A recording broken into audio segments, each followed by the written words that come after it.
Hey everyone, this is going to be a relatively short video. I just did another video last week on how to make your own A-arm spacer for the rear upper control arm on a Jeep Grand Cherokee WJ. Today I'm going to be installing that. I'm also going to be replacing the upper A-arm ball joint. It's a pretty simple process. If you want to check out my previous video on how to make this for about 20 bucks, I recommend you go and do it. I'll put the link in the comments. Or down below, I mean. Yeah, let's get into it.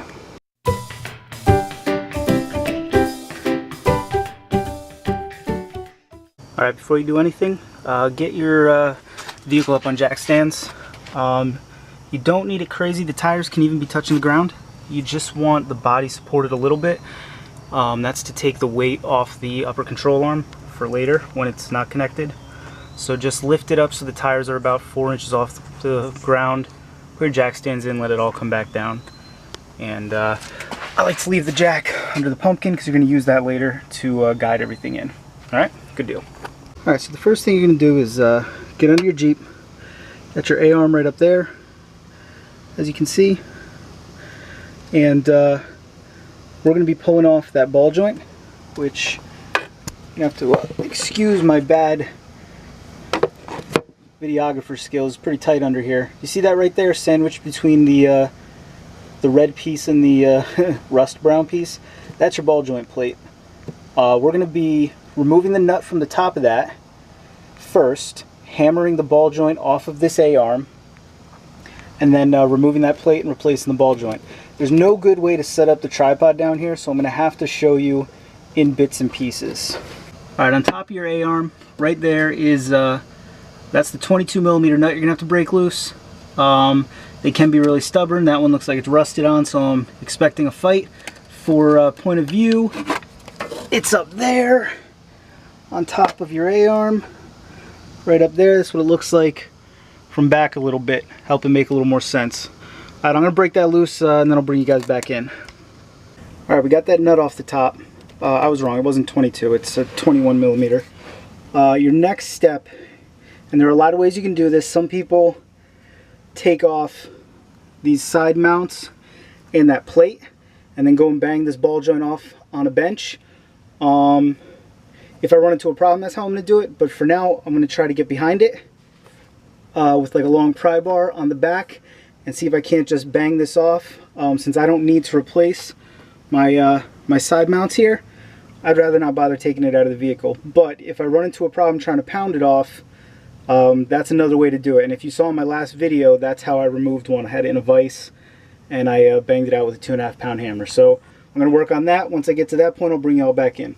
Alright, I don't know if you can see what I'm looking at here, but a couple good smacks with the hammer. Didn't even need an extension or anything, and that ball joint broke loose right there. So yeah, I mean, you can definitely take it out of the vehicle if you want, but this is a hell of a lot quicker, hell of a lot easier. Alright, let's get on to the next step. Next step is to remove those 3 bolts right there that hold the plate down. They are 22. They're a little bit of a pain in the ass. They're just kind of awkward to get to. So I will pull those out and then I will bring you guys back in. Alright, here's a little comparison. This is the one I just took out. It's not terrible. It doesn't click or anything, but certainly a lot of play. The boot is starting to dry rot. Not a bad thing to fix. Here's the one we're about to put in. I can't move that for anything. It's obviously nice and packed with grease. So I think I had a little bit of clicking and looseness in the rear end. I think that other one was part of the problem. So let's get this installed with the spacer. Here we go. Alright, here's where we're at. The spacer's installed. We got the new plate on. The holes are lined up. I made sure that the bolts that I got are long enough, not too short, not too long. I'm going to tighten these 3 down, and then what I'm going to have to do is line up the axle. I don't know if you can tell, but we're about almost a ½ inch off of where the A-arm and where the axle needs to be. So what I'm going to do is get the axle up in the air and just push it a little bit, and hopefully that'll wiggle it in place. Then place this little bolt on top, make sure everything's torqued down, and that's it. I mean, I know I didn't make this a very long video, but it really doesn't need to be, you know. It's just a matter of removing that old plate, pounding out the old ball joint, which could be a lot more difficult for you than it was for me, honestly. You might have to get it into a vise for that, and that's not hard. If you have to do that, all you need to do is take off these right here. Look like they might be about a 15, I don't remember off the top of my head. Remove the brake lines, which I had done anyway. With the extra travel, I found it was just easier to give myself a little extra brake line. You may or may not have to. Anyway, I'm going to do the rest of this off camera, but that's all I'm doing now. I'm going to tighten these up, get them all tightened down. Then I'm going to get the axle off the ground so I can line up the main stud with the hole up there. And that's it.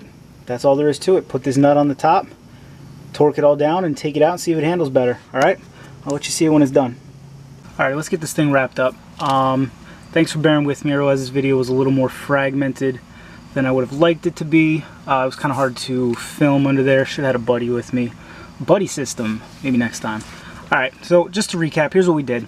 We popped this bolt off first. The one that's on the top of the shaft from the ball joint. Take that off. Take a hammer, get underneath. You're going to pound that upper control arm off of the ball joint. For me, it took a couple of hits. Every time I've done this, it was a couple hits. I suppose if yours has been on there for a long time, you may need to remove the whole control arm. If you're also going to do the upper mounts on this control arm, on the A-arm, you're obviously going to want to take the whole thing off. This is how I did it this time, though. So you pop that off. Once that's off, go ahead, remove these bolts. At that point, you know, if you got a spacer to put in, go ahead and throw it in. I threw mine in. Gave me almost 2 inches of lift on top of the 1/2 inch to 3/4 of an inch that my truss gave me. So I'm sitting where I want to be. You may want to add more layers. You might want to add less layers. Either way, if you got a spacer, now's the time you throw it in with your ball joint. I like to put Loctite on these bolts, get them all torqued down. After that comes the fun part. You got to try to line up the line up this hole with this shaft. It's not that easy because without the top A-arm in, the whole diff wants to tip back like that, or sorry, excuse me, tip forward like that. So you get a little jack underneath the front of the diff, level it out. It's not too hard.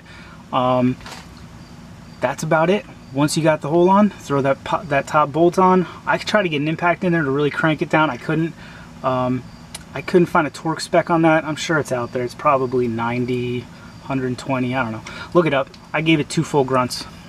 After that, you're done. I'd love to hear your comments. Let me know what you think of the spacer. Let me know what you think of my process. Let me know what you think of the video. I noticed some things while I was under here, so we got some more videos coming. Namely, my exhaust dump has been melting my ABS line. So we're going to do a video on how to splice a new ABS in soon. We're also moving the exhaust dump. That's been there way too long. It's a terrible spot for it. Noticed a couple brake lines that need changing, so there will be more videos coming. Leave me some comments, subscribe to the channel, let me know what you think. Appreciate it, guys. See you next time.